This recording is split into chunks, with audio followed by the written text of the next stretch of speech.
First, we look at our initial address and identify its network portion. In my case, I had /8, which means the 8 bits on the right side, which happens to be a whole octet, is the network portion as we've seen when we've discussed the CIDR notation. And whatever is left is called the host portion. If it was, let's say, /14, we would have taken an octet plus 6 bits, which is going to result in a different network portion and a different host portion. In my case, I have /8. Next, we're going to borrow 3 bits, like we've decided, from the host portion and concatenate it with the previous network portion. That is going to result in 8 different combinations. Now the size of the network portion is no longer 8 bits, it became 8 plus 3, which is 11, meaning that the mask for these brand new subnets has changed to /11. Make sense? Now we can associate each subnet to our network, which we've kept in this table right here. It is important that I mention that this is the order of the subnets. The first one uses the borrowed 000 and the last one uses the 111.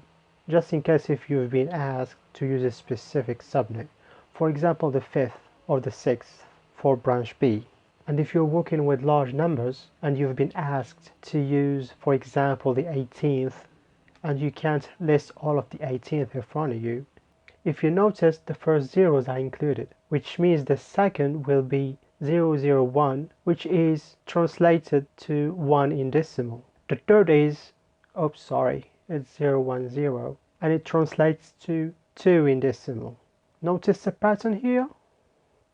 That is right. So the 18th subnet will be 17 translated into binary, which is 16 plus 1, that means 10001. You'll take that and concatenate it with the initial network address and it will get you the 18th subnet. This is how a subnet looks like in binary. We'll have to write them in decimal. By now you and I must know how to do that, right? We won't be needing that one. Let's correct this one right here. Now it's all a matter of filling the right gap with the right values. Let's mark our new network portion and host portion. Lucky for us, the changes only occurred on the second octet. That would make the conversion to decimal a little easier. The first address has only zeros in its second octet.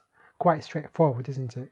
So let's associate it with the first subnet. The second address, its second octet has 1 in the third bit from the right. If we use our conversion table, we'll find that it falls in the 32 column. So the address is 132.32.0.0/11. We'll basically carry on doing the same to the rest of the addresses until we get all of the subnets in decimal format. There is no shame in using a calculator if needed, by the way. These are for our serial links and the last 2 addresses are not needed.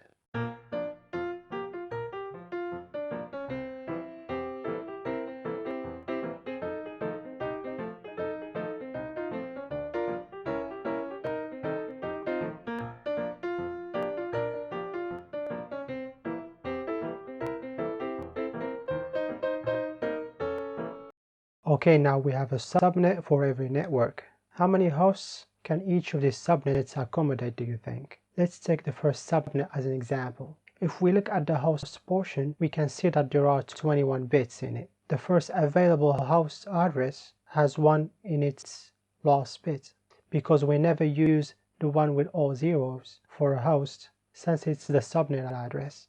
The last combination is where all the bits are ones. We never use it to identify one host, because it's reserved for broadcast. You see, if one host wants to talk to all of the other machines in the network, instead of speaking to each one individually, he can just send a message to the broadcast address, and everybody will get it. Therefore, the last available address for a host is the combination before the last one, which is all ones except the last bit is 0. Remember that at this point, we're talking about hosts. We're only touching the host portion.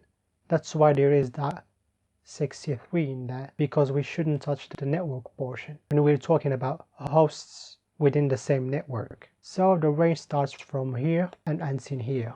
How many is that, do you think? To find out, we would do 2 to the power of 21, which will give us all the possible combinations, and that is 2,097,152, and we need to exclude these two that we said we can't use, so minus 2, and that is 2,097,150 available addresses. That is way more than we need. You remember what we've said about preserving IP addresses? That means we'll have to subnet these even further. Let's look at the first subnet for branch A. It needs 500 hosts, not 2 million and some, so we need to shrink the host portion to be enough for 500 hosts with as minimum waste as possible. Following pretty much the same logic as we did before, we need to figure out how many bits needed to represent 500. I can see that it's in between 512 and 256, indicating that it needs 9 bits. But let's just convert it to binary for practice, and that will be 111110100, which is 9 bits. 9 bits can hold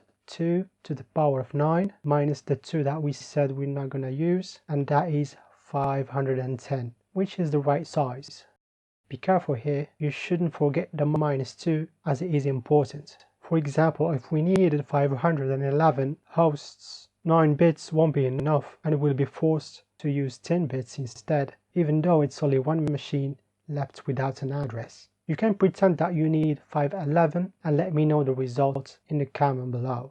Okay, 9 bits satisfies my requirements, meaning that the size of the host portion needs to include only 9 bits. Previously it included 21 bits, so we have to recount only 9 bits from the left and draw a line to mark the new host portion, and whatever is left becomes the network portion. Therefore, the new mask is the amount of bits in the newly resized network portion, and that is 32, the size of the IP address, minus 9, the size of the host portion, and that is 23. So /23 is the final mask for subnet 1. And we can move to the next subnets and repeat the same process as we've done right here for all the remaining ones. If you guys don't mind, I'll just do it in front of you and you can follow along while listening to some blues. If you do mind, you can just mute me for the next minute or so and you still can follow along. Okay, here we go.